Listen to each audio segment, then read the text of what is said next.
What up, everybody? Just wanted to say a big thank you to everybody who's supported Lockdown Universe for the past 3 years. I really appreciate you. And if you've been thinking about a way to support, but you didn't have $1.99 to support for each month, that is okay. If you want to just buy me a coffee, there's an option for you to just buy me a coffee inside the description of each episode moving forward. So just highlight that, put it in your browser. You can go right there and buy me a coffee or 2 or 3. I like coffee. Who doesn't? And I would really appreciate it. And it would keep me awake enough to make more podcasts for you guys. So I would appreciate that. And just wanted to let you know. Thanks for that. And thanks for supporting the podcast. Let's get to the show.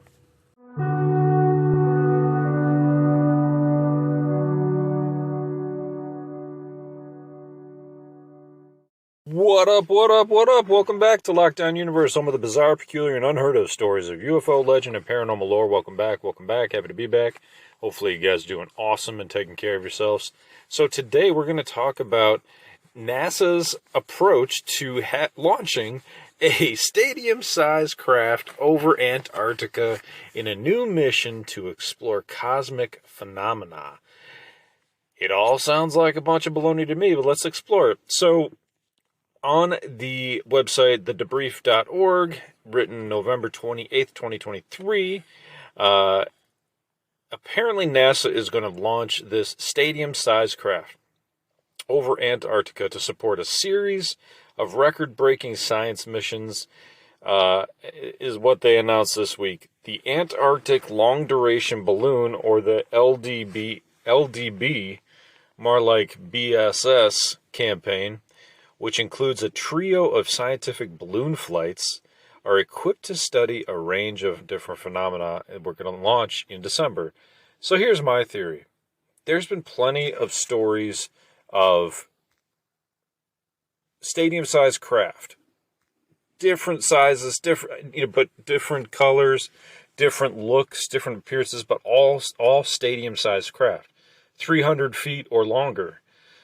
If you're including all the seats and everything else, now you're talking about, 500 feet, and everything else, if you're including the parking lot, even more, right? So stadiums are fucking huge. You can see them from outer space. So let's keep that in mind, right? So this apparent cover story, that's what this is, right? This is a total cover story.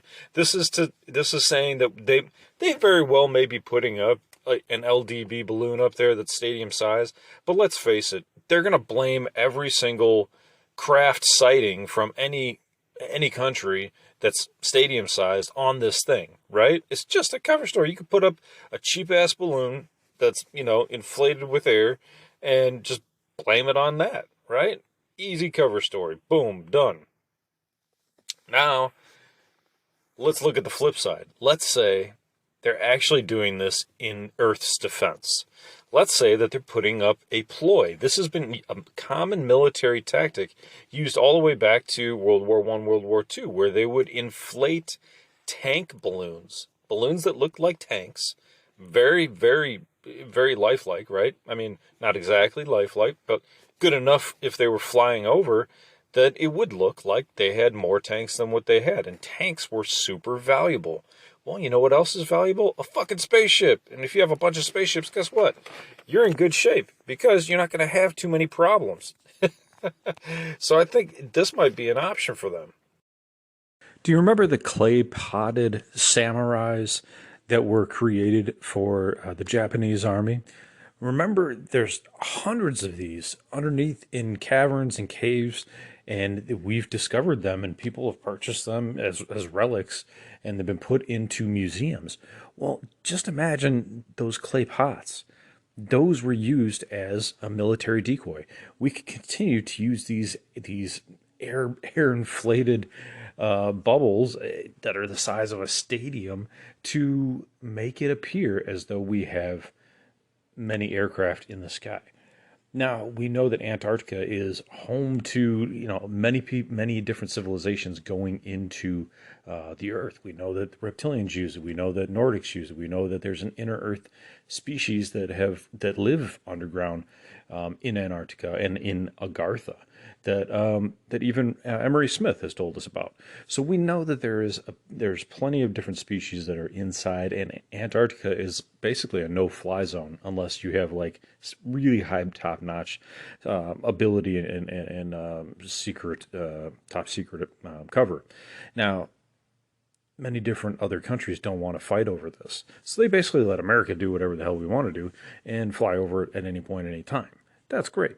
But, when it comes to intergalactic and exopolitics, what do we have to be worried about? Well, we have to be worried about, what do spaceships see from coming towards Earth? They're going to see this huge balloon over Antarctica, and maybe, just maybe, it's providing cover. Maybe it's providing blanket like EMF capabilities where it's blocking the ability for these ships, the alien ships, to be able to see what's going on underneath the surface of Antarctica.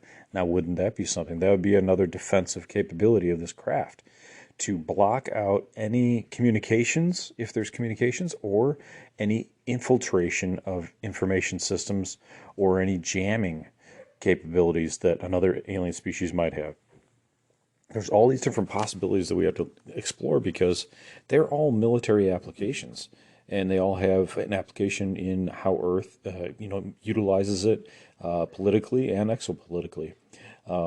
Even Randy Kramer talked about how we work exopolitically with the Intergalactic Federation, and how we do trade, and how we trade beer, right, as our main export.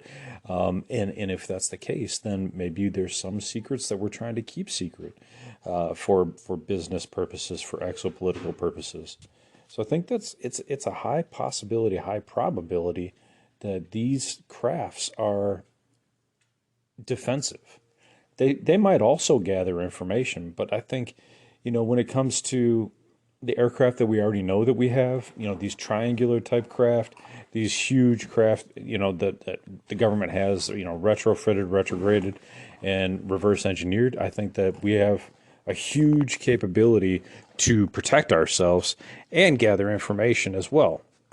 Now we can take a peek back at the article and see what kind of other BS they're throwing our way. They're stating that the primary objective of the 2023 launch is NASA's GUSTO mission, or the Galactic Extragalactic ULDB Spectroscopic Terahertz Observatory. So this thing is going to be observing different types of audio waves that are coming in, measuring cosmic material located between the stars, known as the interstellar medium. The space agency says the data that GUSTO collects during its time in flight above Antarctica will provide scientists with valuable information about the life cycle of interstellar gas and that populates the Milky Way. Other phenomena that GUSTO will observe over the course will be how gases flow near the center of our galaxy. All made up, right? We don't care about that. All we care about is our aliens coming to kill us. That's about it. GUSTO will be armed with a telescope equipped to detect oxygen, carbon, and nitrogen emission lines. This unique combination of data will provide us with spatial resolution, yada, yada, yada, and map out large sections of our plane of the Milky Way galaxy. Okay, so that's important, right? Because we're mapping out different parts of the Milky Way. We're going to be able to map out where our enemies are or where our friends are and find out, what are some trade routes? What are some of the fastest ways to get what we need back to Earth?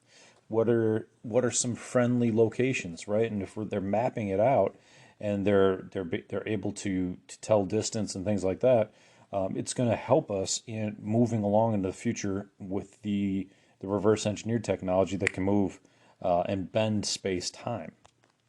What's interesting about this whole thing too is that there's been a plethora of stories that have come out about stadium-sized crafts, or I should say smaller crafts, and when one enters these smaller crafts, 30-foot craft, they go in and it's a stadium-sized craft on the inside, or a stadium-sized space on the inside, thus stating, or thus confirming, that there are a time-space differential when you go into these crafts, some of the crafts.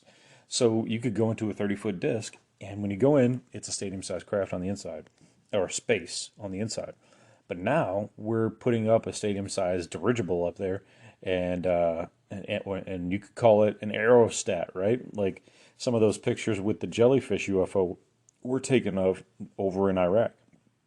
Although this one isn't classified as an aerostat. But nonetheless, it's basically the same thing.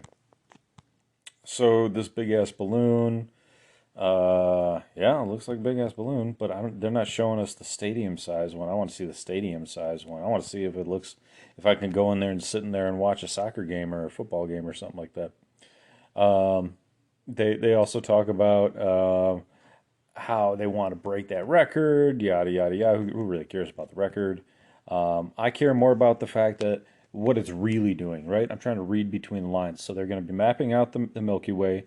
They're also possibly going to be blocking out alien capabilities of seeing through Antarctica into some bases that are already there, that have already been claimed and stated by different remote viewers that are there, and other military whistleblowers. We also have the potential for this thing to capture some additional information as it does its 55-day flight. Not just mapping, but also gathering information, right? Gathering information, you know, through the radio waves it might collect, through any other spectroscopy that it has. It's going to be interesting. It's going to be interesting to see what they say. Again, they're not going to give us the whole story, but I think this thing definitely has some defensive and possibly even offensive capabilities, even though it is just a dirigible. At least that's what they say it is, right? And they can blame all these different real alien craft or reverse engineered stadium size craft that we have. Blame it on the people seeing this gusto, right? So yeah, you gotta love the fact that they can come up with all kinds of cover stories anytime they want, anywhere they want, about anything they want. So anyway, I just wanted to share that with you guys. I hope you guys found it entertaining and humorous and ridiculous, and you know, all the other great things that NASA is. You know, never a straight answer, never a serious agency, never again, says Adam. You know, whatever kind of acronym you want to put in there. Maybe you guys can find some humorous ones and put them in the comments section. I'd love to hear about them. Anyway, guys, I hope you guys are having a fantastic day, taking care of yourselves physically, spiritually, emotionally, following through on your hobbies and goals and your dreams. And as always, continue to question the universe around you. Please like, follow, share, subscribe, and lock down your universe out. Peace.